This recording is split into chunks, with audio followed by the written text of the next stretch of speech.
বাজারে অভিযান করবে, কিন্তু আপনার কাজটা আপনি আর করতে চাইবেন না। সেখান থেকে আমাদেরকে সরে আসতে হবে।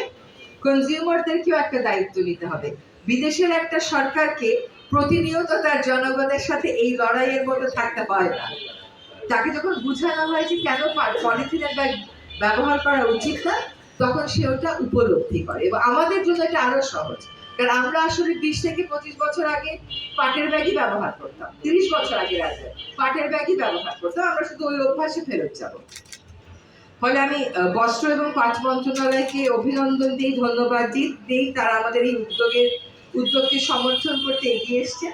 আর একটু আগে সচিব মহোদয় যেটা বললেন যে আমাদের পাটজাত দ্রব্য বাধ্যতামূলক করে যে আইনটা হয়েছে, ওই আইনটার বাস্তবায়নের মুখ কখনো দেখেনি।